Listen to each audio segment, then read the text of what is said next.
America's Web Radio on the AmericasBroadcastNetwork.com. Thank you for listening.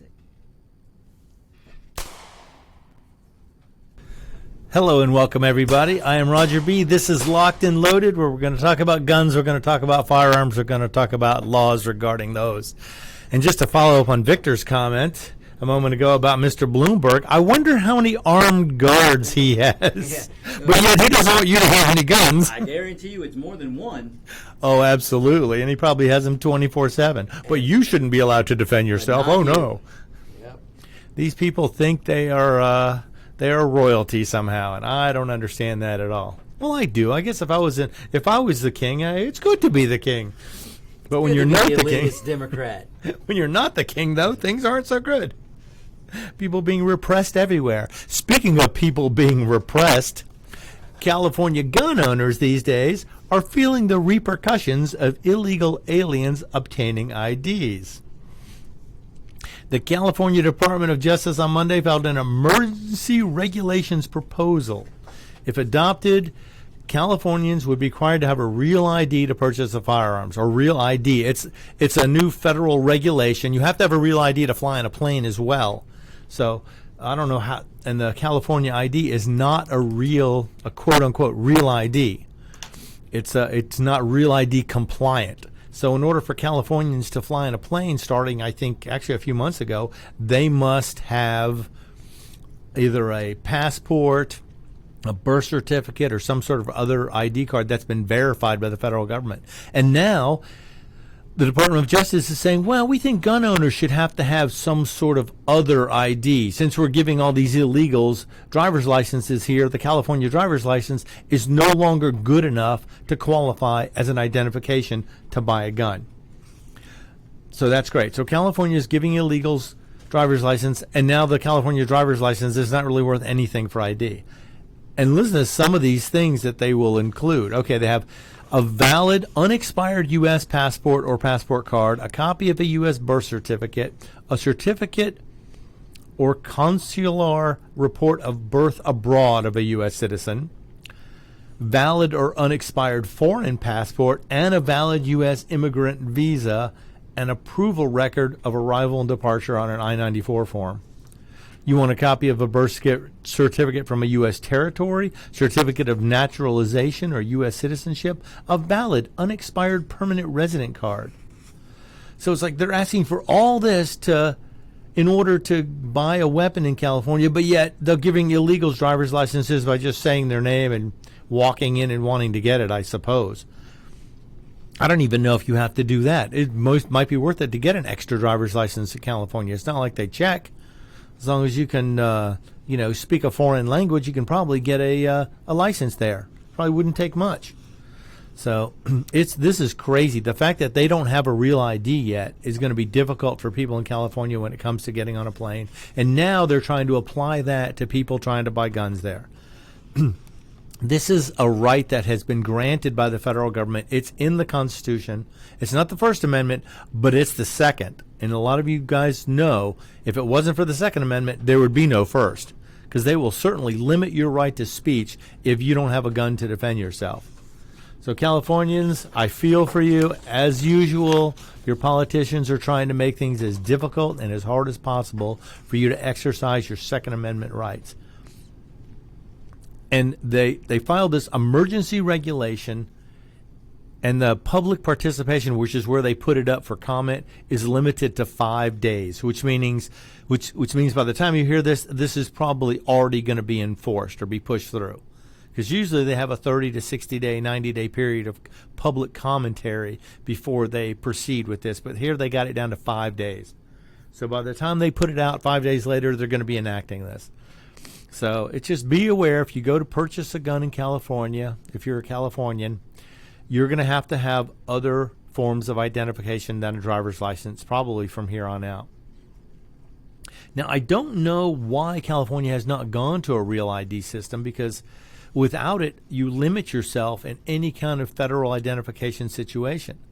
So I wonder now if everyone in California is going to have to get a passport card or carry their passport with them all the time. Wow, that sounds reminiscent. Where are your papers? Your papers are not in order. You'll have to carry papers around instead of a driver's license now, or a driver's license also if you want to drive. Because now the state IDs are no longer federally compliant. Now this has come out, this was out a couple of years ago, and most states have made changes, made the appropriate modifications to their IDs to become Real ID compliant. But now it's like the fact that California is granting them to so many illegal aliens and not requiring, I guess, substantiation of who they are. The federal government's going, no, we're not going to honor those IDs because we don't know who you're giving them to. So, again, the gun owners are probably the first to suffer. So be aware, if you're trying to buy a gun in California, they're not going to use your driver's license anymore. You will have to have alternative forms of ID. So the fact that you're an American citizen makes no difference to them at all because they're giving licenses to everybody. Oh, California, you make me sigh every time. Such a awesome state as far as geography and weather, and then you go and just screw up the politics so bad that nobody wants to live there. But okay, now we're going to head over to Pennsylvania because this is something I feel is going to become the future. This is going to be a problem we're going to have. You know, they say don't talk about religion or politics, and why not? Because no one will change their mind and you'll just end up fighting. Well, you know what? Maybe we've embraced this for too long. If you don't discuss religion or politics ever, then you're not going to know how to discuss religion or politics without getting mad, without causing a fight, without having a problem. And that's what happened in Pennsylvania. You hear people getting attacked for political ideology all the time. Certain people wear certain clothes, or certain guy wears a certain hat that people don't like and they want to start a fight with them over it. Well, that's exactly what happened in Pennsylvania. In Wilkes-Barre, Pennsylvania, a man drew his firearm in self-defense after a stranger threatened to assault him and knocked his Make America Great hat off his head at a local mall. Now, I don't care who you are. If you see somebody wearing something you don't agree with, you don't attack them. You don't violate their civil rights because you don't agree with them. Well, unless you're a Nazi, because that's what they do. They shut down any opinion that's not of their belief. Nazis, so a communist, any of those. They don't allow any kind of dissenting opinions. You know, Roger, this is exactly what we've been talking about the last few days, and want folks that are listening to realize that we're in the 21st century Cold War. It's happening right here at home. It's happening at home. It's right here. And this, I lived through the Cold War, but this is much, much worse. But this was, Khrushchev told us this. And a lot of people, Khrushchev, what's that? That was a Russian leader. That was a Russian leader, exactly, that took off his shoe to make a point and slammed it on the UN table. But, you know, you look at the division that we have in Congress, we have it in religion, we have it everywhere. There's one person I want to give her credit, I want to give her whatever, but her name is Frankie Holbrook, and she has a ministry called Shine His Light, and we're friends, and she's going to be doing some interviews here on America's Web Radio. But she was out in the middle of the night last night delivering blizzard blankets to the homeless on the streets of Atlanta. And she will go, she's incredible. She goes anywhere. You can look her name up, Frankie Holbrook, Holbrok. And the lady is just incredible. We've got a donate thing on our Facebook where you can donate. It's a nonprofit organization that she has, and Frankie is a beautiful lady and does things that, you know, does things everybody should do. Yeah, exactly. But here it is, 20 degrees, and she's out walking the streets of Atlanta giving out blankets to the homeless. And I admire her. If I had my hat on, I'd take my cowboy hat off and we'd walk on down the street. But this is the whole deal that it seems like everybody's forgotten with the guns and everything else, is that we're a nation of doers, and we're a nation of people that do right generally speaking. Not everybody, but Well, when the Congress and Senate, when they won the Revolutionary War, they wrote the Second Amendment because they knew that the British tried to take our guns away in the 1770s. They wanted to disarm the citizens because disarmed citizens are much easier to control. And the current crop of politicians are out to do the same thing. It's like they're not learning anything from the historical timeline that happened before. and what is it if you don't study history? Oh, if you don't learn from history, you are doomed to repeat it. And that's where we're headed now. And everybody thinks, oh, no, this is different. This isn't the same. This is different. It's the same thing, just in a new century. We're in the 21st century now, and we're doing what happened in the 16th century. It's happening again, and nobody seems to notice. Or they try and... Except we can put a real name to it called communism.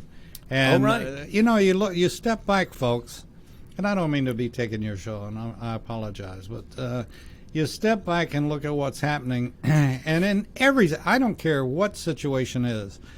If I'm robbing a bank, I'm doing it because I need the money and want the money. So you got somebody to, and who in the world, in our world, would benefit from taking over the United States?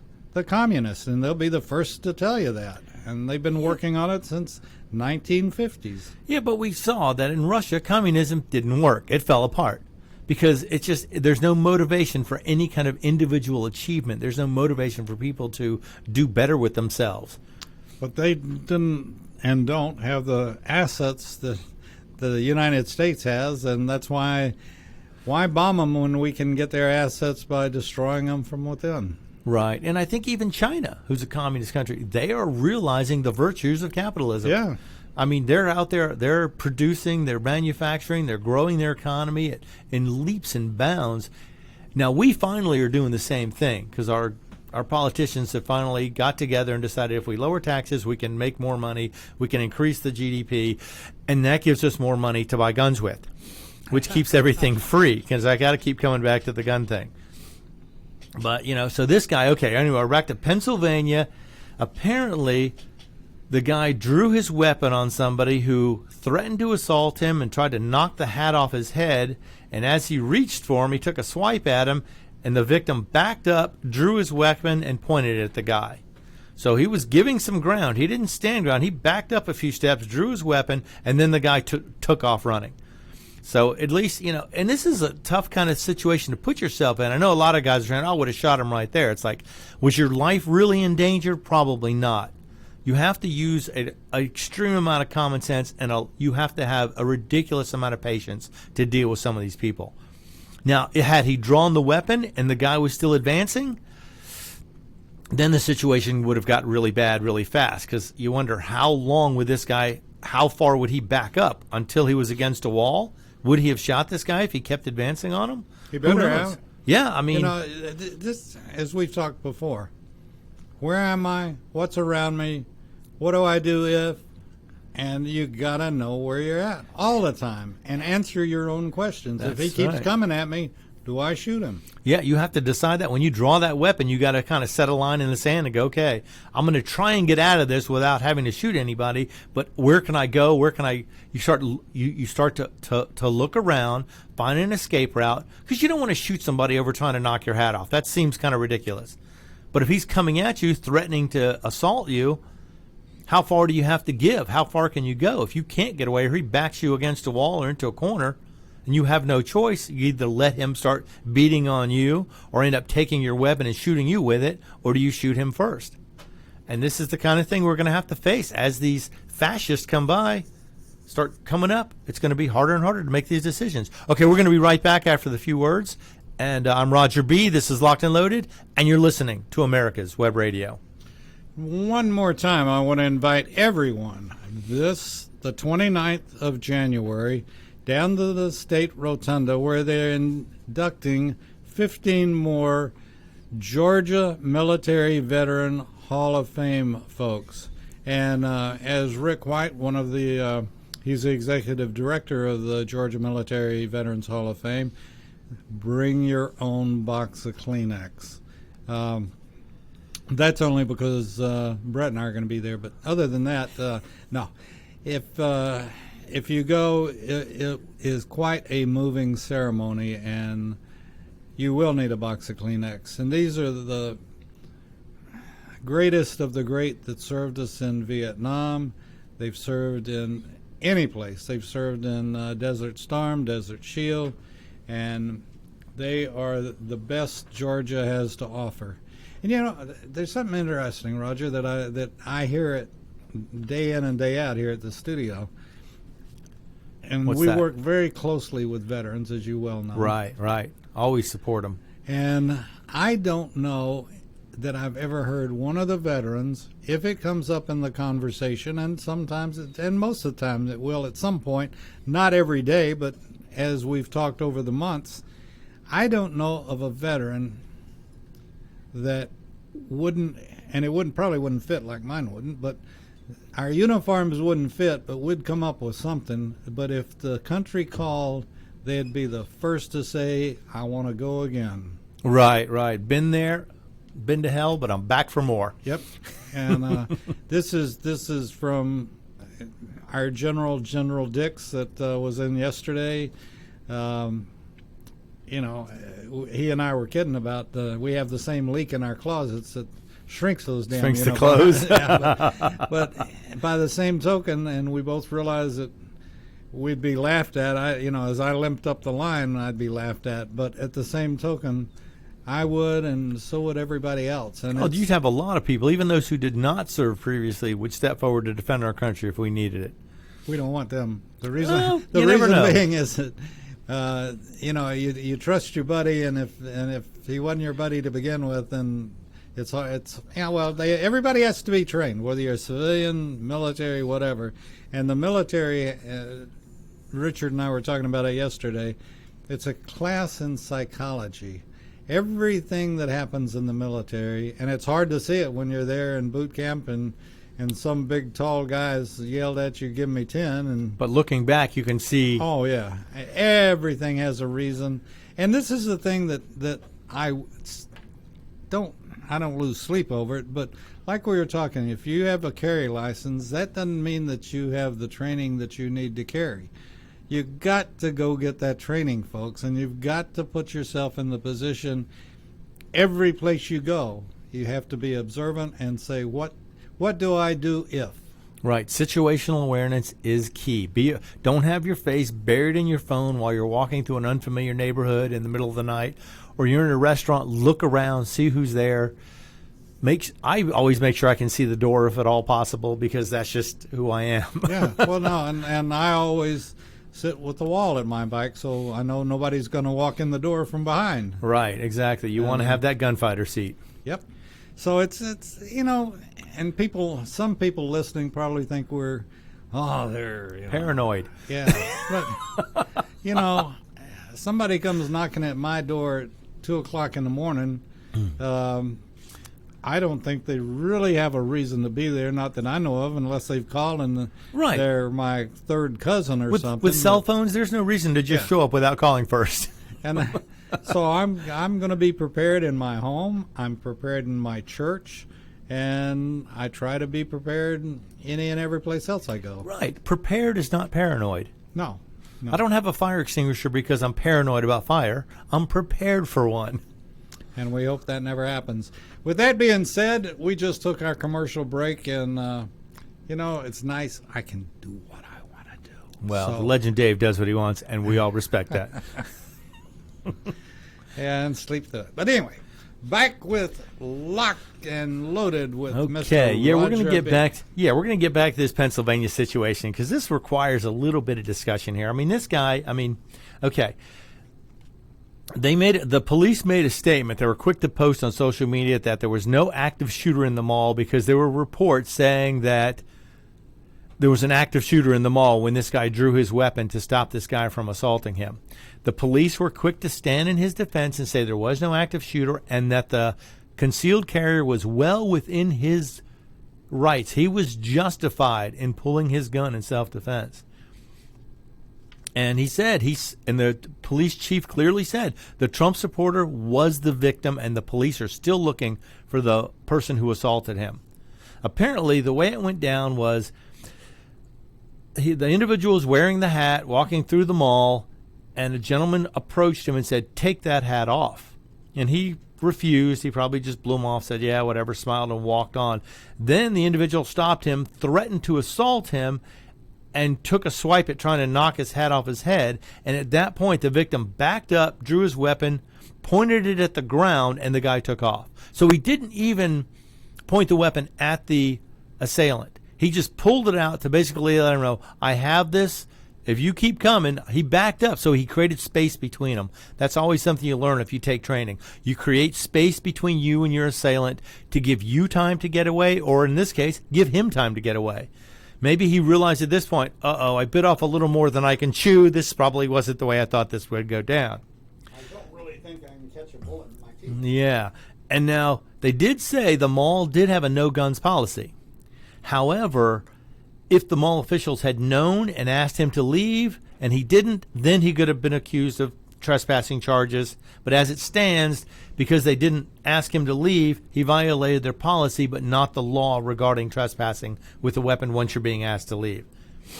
So as it stands, the armed citizen is not facing any charges, but the police are still looking for the guy who attacked him. Didn't you say at one time that your license trumps the mall? No, I wouldn't say that exactly. I would say my Second Amendment rights trump company policy most of the time. Depending on how much you respect the company. If I got banned from the mall, well, so be it. Yeah. It would not be the end of my world. I bet there's one down the street. Yeah, probably. There's always a mall down the street. And most of them don't care as long as you're cautious and you're responsible with it and it is a concealed carry. If they don't know, they probably don't care. They probably take the old military approach. Don't ask, don't tell. Now, if you walk in with a rifle slung over your shoulder trying to prove a point, they're going to ask you to leave. And then if you don't leave, you're trespassing. So, now no one was hurt in the incident. Okay, let me follow through on that. Yeah. What if I have Davies Deluxe Weapons in the middle of the mall, and you're bringing a weapon in either to sell or to have reblued or this have or that, service work done on or whatever, yeah. Chances are the mall would probably not allow a lease to a gun store in the mall if they had an anti-gun policy. Because they know that would kind of violate their policy unless they drop the policy and allow the gun store to come in. I mean, I haven't seen a gun store in the mall probably since the 70s.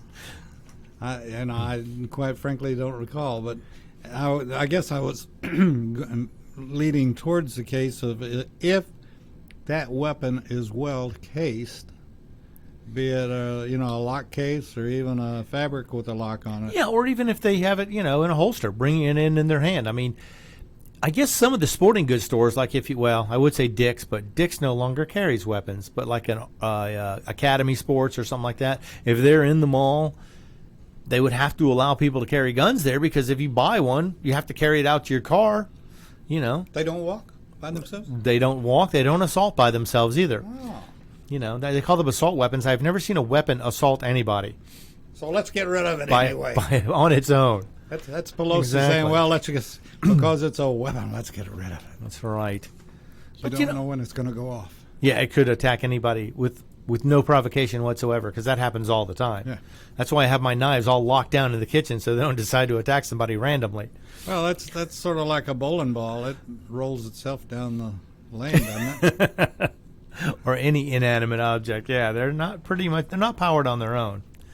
But you got to ask yourself this question. I mean, how many times you've been in a public place, seen somebody wearing something that either bothers you or think is totally ridiculous, and what do? Do you go approach the person? Do you yell at them? Do you tell them to take it off? Do you tell them to turn it inside out?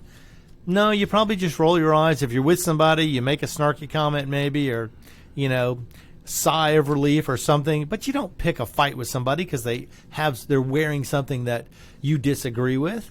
I mean, especially if you're a concealed carrier, you have to be extremely careful with provoking anybody.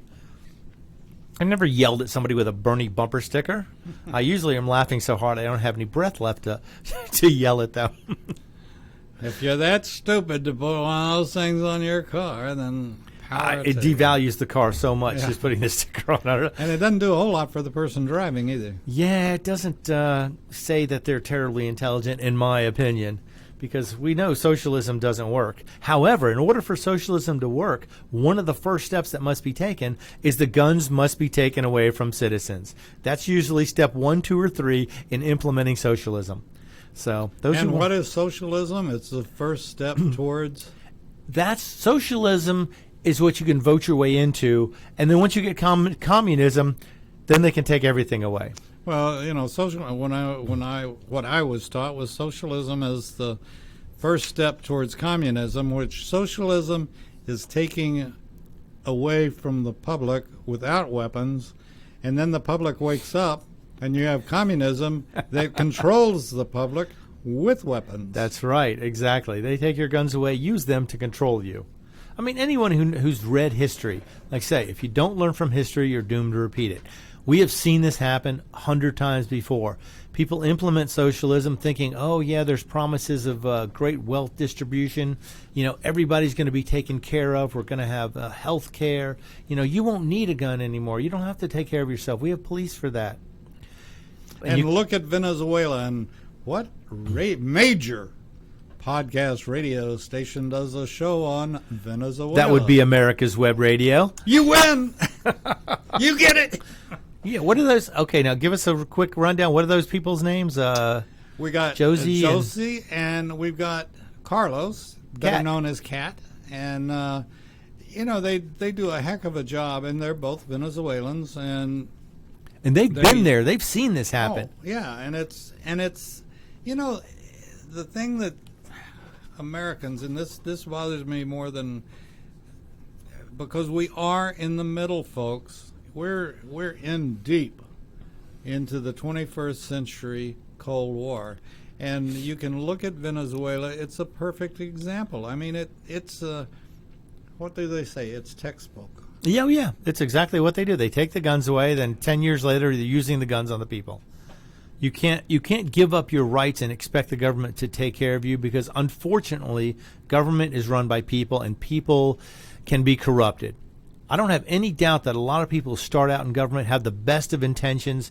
They have idealistic views, thinking they can change everything for the best, and they may truly start out that way, and I believe that.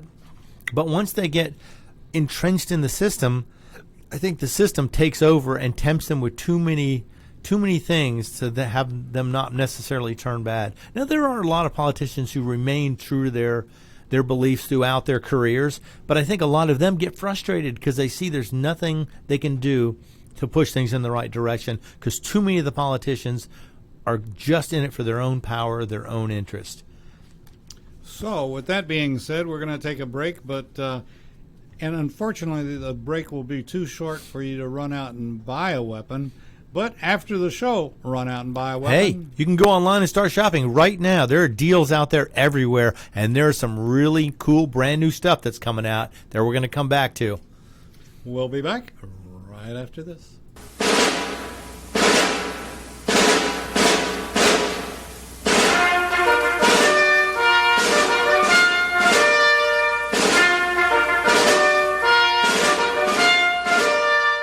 Good morning. My name is Mike Mizell. I'm a retired Army colonel and president of the Johns Creek Veterans Association. We meet in Newtown Park, and part of one of our projects is the installation of the Healing Wall, the half-scale model of the Vietnam Wall that traveled the United States. Well, it's coming to rest, and it's going to live in Johns Creek forever, the half-scale model. We're looking at possibly a March implementation ribbon cutting ceremony, and we're looking for donors and sponsors that want to help us in this great project. You can donate at jcvets.org.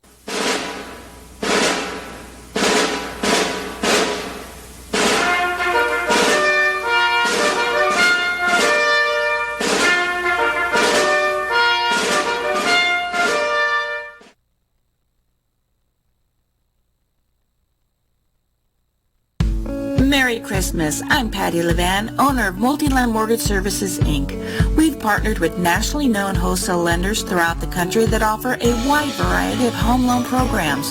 We can find the right home loan that will suit your financial needs. Multiland Mortgage Services, your way home. Call us at 941-201-9111 or check out our website at multilandmortgage.com. Company founded by Joseph D. Powers, NMLS 158989, licensed in Georgia and Florida.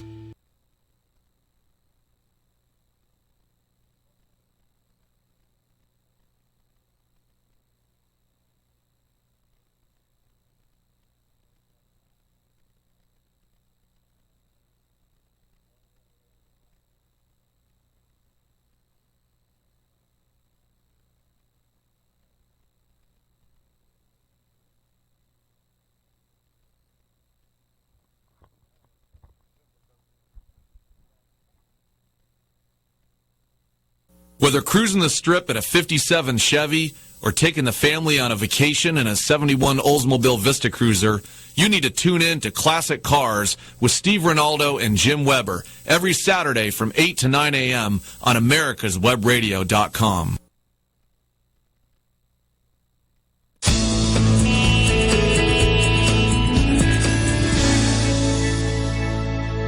This is America's Web Radio. Would you like to have a show, talk about your business, or express your opinion on America's Web Radio?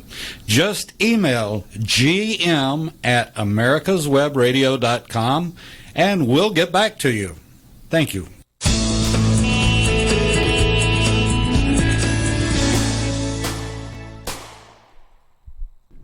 Hello and welcome back. You're listening to Locked and Loaded. I am Roger B., and this is America's Web Radio. Now, I'm just going to go back to this Pennsylvania story one more time for just a minute because I want everyone to think about it. You know, you see somebody with something on their shirt you don't like. You make a snarky comment to your friend next to you and you go on. You don't attack them. You don't try and tear their clothes off. You just don't do that. Civilized people don't do that because you have to realize we live in a country where we have freedom of speech. We also live in a country where you have the right of self-defense. So think hard before approaching anybody with the intent of doing violence or the intent of causing an altercation with somebody, something written on their shirt that you don't agree with.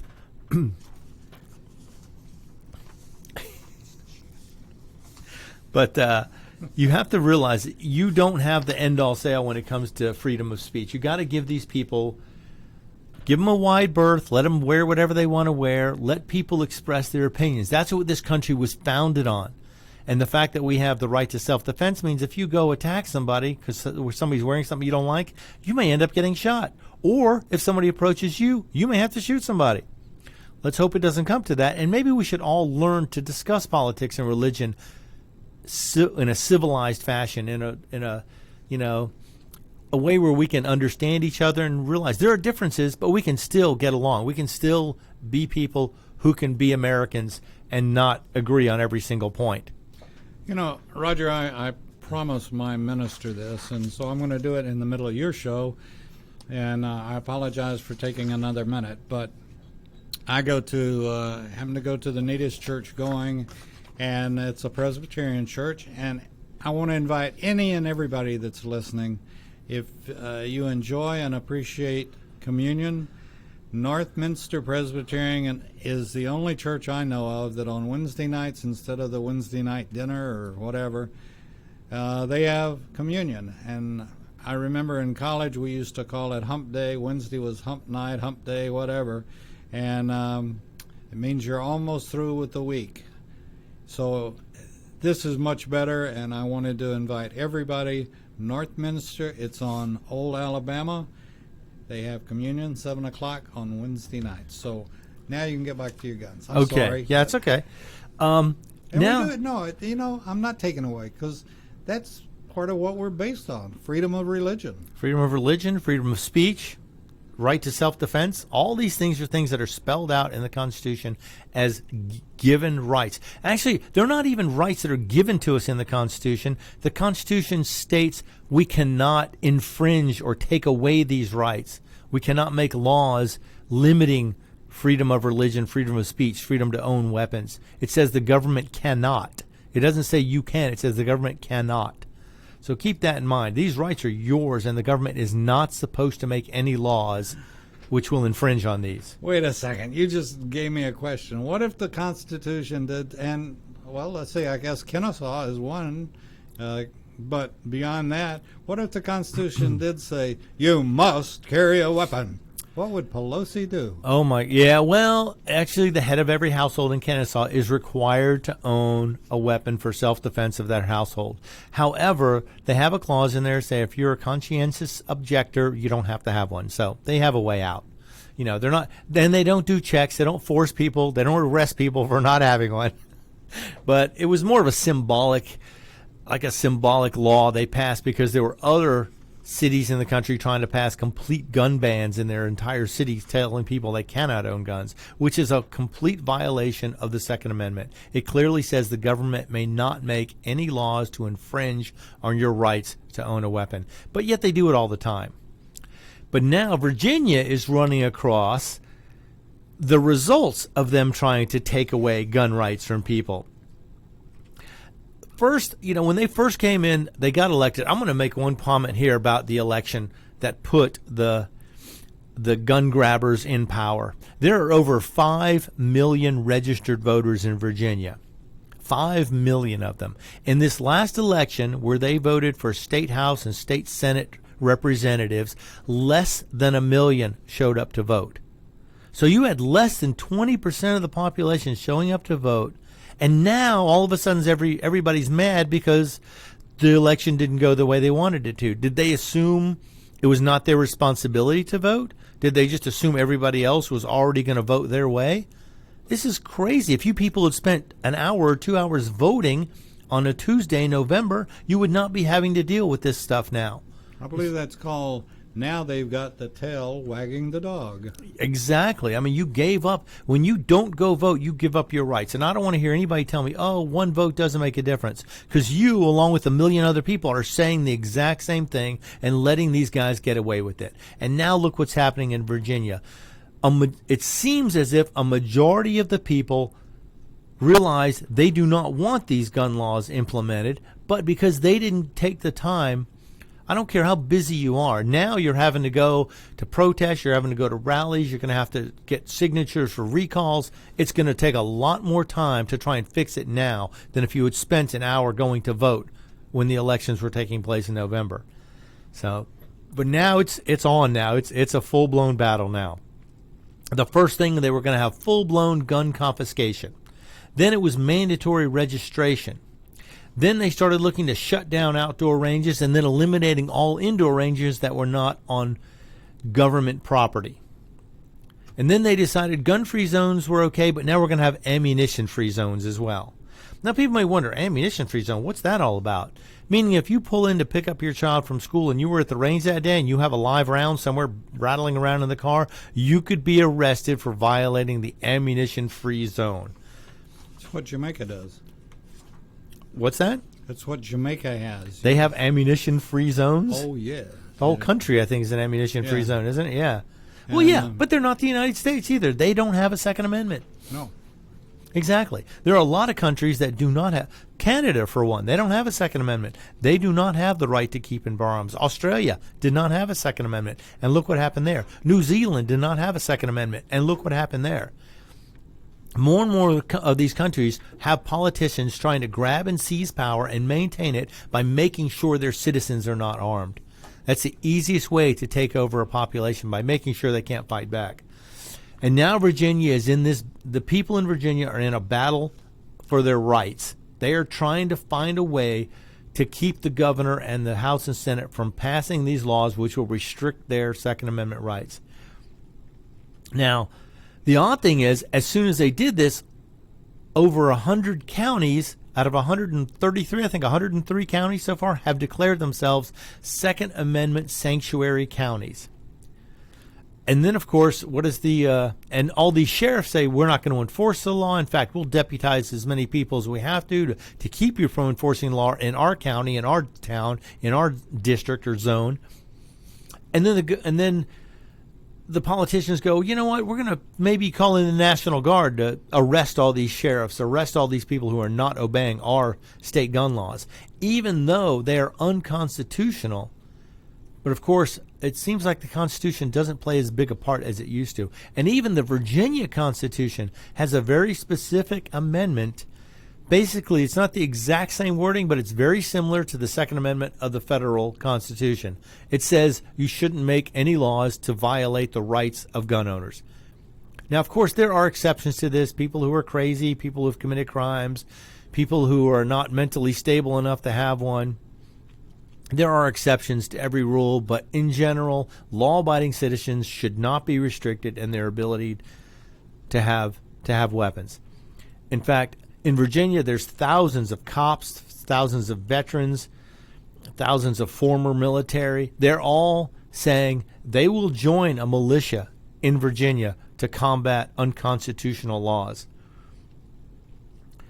Now, okay, so what these guys in Virginia have done now, they're going, well, you know, it looks like we may be facing a recall because these other 4-point-something million people who didn't vote, now they're waking up. Now they're realizing what's happening. Now they want to fight back. So maybe they should just, you know, maybe these people are thinking, let's just get a recall. Let's get this governor recalled. Let's get these senators and congressmen recalled. So what do? They pass a law that says now it's going to be harder than ever to remove somebody from public office, raising the number of signatures needed from 10% of your county or district's population to 25%, and requiring everything to be collected within a 60-day period. I don't believe there used to be a limit on how long you had to collect signatures before doing a recall. Now they're saying if you can't get 25% of that county or cities or state or district's signatures, if you can't get 25% of them within 60 days, that doesn't count. So they're making it harder to recall the politicians. So why not? Why wouldn't the politicians do this? Maintain their power by passing laws to fix it. Sure, let's do that. Once you're in power, you make all the laws to where they help you. This is heading straight towards a complete dictatorship. These people are making it harder and harder for them to lose power and for people to have a voice. So this thing in Virginia is not over with yet. It doesn't sound like they're going to make it easy either. They're going to keep fighting this. It is going to get worse before it gets better, I have a feeling, unless somebody decides to sit down and talk about it and actually make some sense of this. I mean, there's also laws now where Virginia lawmakers had a bill that would make studying martial arts or any kind of firearms training a felony, because they're saying that's militia training. So if you have any kind of firearms training, that could be considered militia training, and they're going to try and ban that or make it a felony to be participating in that. So now, not only can you not have a gun, but if you have any kind of training or you try and get training to use that weapon, they can legally charge you with a felony in that state, because they're going to say that you're conducting terrorist drills or put it under some guise of some sort of terroristic threats or something like that. And why not? Why not stop people before they get to the point where they can stop you? So I don't know how this is going to go. I don't know where it's going, but I have a feeling it's going to get worse. And these people now talking about recalls, but now they've already decided, well, we're just going to make it harder to recall us so we can maintain our power, which is exactly what a politician would do. They want to maintain power above all. It's getting crazy. It's like the red flag laws. They try and get the red flag laws in place because this way, if they see somebody who's running a training facility, let's just put him under red flag laws and flag him, drag him down, see if we can shut him down. Now, that hasn't been done yet, but I will tell you what has been done. This was in Colorado. There's in Fort Collins, Colorado, the University Police Department there received a call from Susan Holmes. Susan Holmes called the police with a 911 call and said, "My son is threatening to kill his brother. He's got a big knife. You need to stop him." So the police were called to the scene by this woman. She called on her son because he had a big knife and was threatening his brother. So the police went to the scene, found the guy. He had the big knife. They asked him to drop the knife over 40 times. There's body cam footage that can verify. They asked him to drop. It was an 11-inch blade. This was not a pocket knife. This was not a pen knife. This was an 11-inch bladed knife. That's almost a foot long of blade, not to mention the handle. So he's sitting there arguing with the cops, telling the cops to go ahead and shoot him. He's demanding them to shoot him.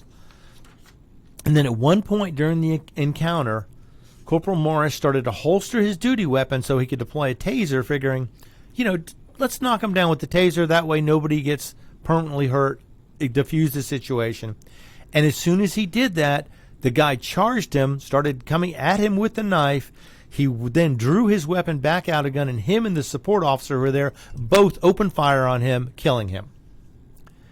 It is basically a case of suicide by cop. This guy charges a cop with an 11-inch blade after screaming at them to go ahead and kill him. Then they finally do because he charges at one of the cops. Now he's dead. So then Susan Holmes decided, they shouldn't have killed him. They didn't need to kill him. It was not that serious a threat. She claims, oh, they overreacted in handling her 911 call. Kids say that all the time. I'm going to kill my brother. He's pissed me off. I didn't even take it seriously. Well, if she didn't take it seriously, why did she call 911 and tell the police that he was threatening his brother? So what Susan Holmes now does is she files a red flag law, an extreme risk protection order against the police officer who killed her son. So now, of course, in Colorado, you have to be a law enforcement officer, a household member, or family member to file such paperwork. So we're thinking, is this woman related? Okay. Now, Susan claims in other documents that she and Corporal Morris have a child together. Now, according to all the records they can find, this is entirely false. So she took out the extreme risk protection order without being a qualified person to do so, and then lies about this man being father to one of her children. So this is insane. Now I don't know where this is going to go. I think they've realized this is a justified shooting because they've got body cams of this guy refusing to put the knife down, charging at officers, demanding that he be shot before anything else is going to happen. So his mom files a red flag law on the police officer that did it, saying, oh, there could have been patterns of or acts of credible threats or violence by this officer. Yeah, there could have been, but she's got no evidence apparently. Apparently she's going to go to court and try and prove her point. So we're going to have to see where this goes. But, I mean, this is just crazy. This lady calls the police on her son who's threatening to kill her other son and then cries when he tries to kill an officer and they shoot him down. So it's scheduled to go to court. I don't know the exact date, but I want to see. I'm pretty sure this is going to be thrown out pretty quickly. Because she's saying this officer murdered her son. That he is an absolute danger to the public. He shouldn't even be a police officer. Maybe she should have thought twice before calling 911, telling them his son was threatening to kill another person, and go from there. Maybe that would have been a little easier to deal with. But now she's fabricating lies just to be able to make this claim, because, like I say, the extreme risk protection order, the red flag law claim, must be made by a family member, law enforcement officer, someone along those lines. It can't just be a random person. And apparently now she's probably regretting calling the police. And another reason why red flag laws are dangerous.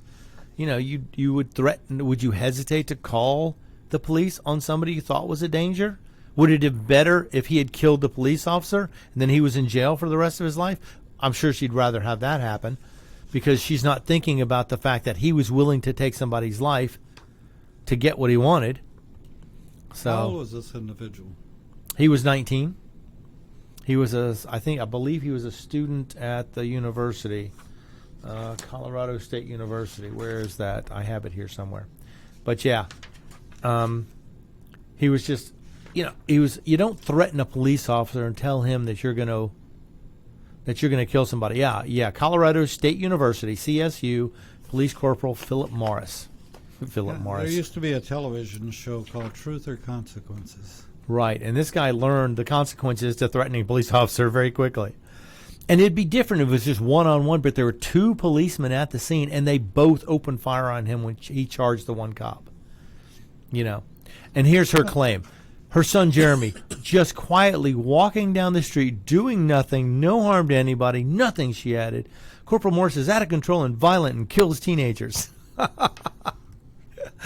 Oh, goodness. I can't wait to see that go to court when they whip out that body camera footage and he's threatening to kill them with an 11-inch bladed knife. Yeah.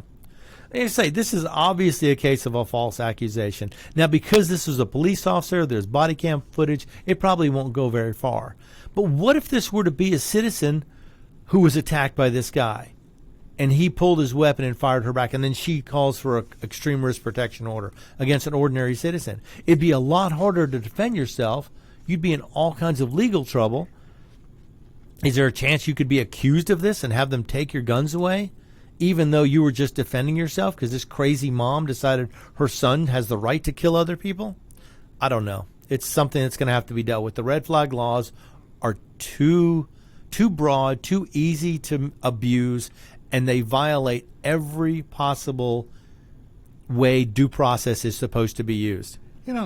correct me if I'm wrong, which I don't mind that. I'm wrong most of the time. But in many, many ways, just this story, to me, shows that a little bit of knowledge is dangerous. And no, I'm serious. That I think there's a law in the book called the red flag law or something. I think I'll call and Get this try it cop out. arrested. Yeah, or Yeah. get his guns taken away and get him thrown off the force because he shot my mad raving son with his knife trying to kill people. Yeah, and and I think I think people take advantage of laws and they don't really know what they mean or what the end results can be or anything else. And Well, they can be written with the best of intentions, but there are always people who can abuse either side Sure. of it. Yes. find Absolutely. a loophole, or you find what do they say about crazy people?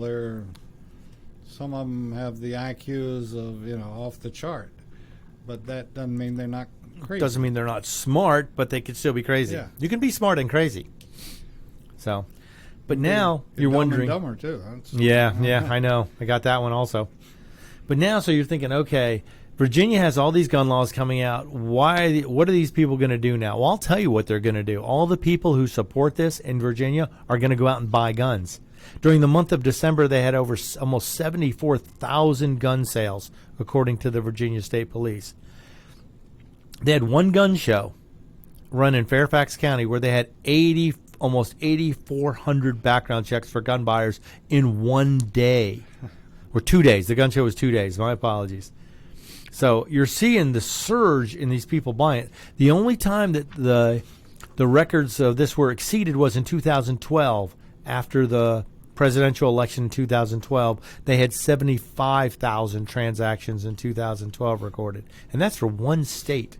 So people in Virginia are buying guns like crazy. They're buying up everything they can have because they see the writing on the wall.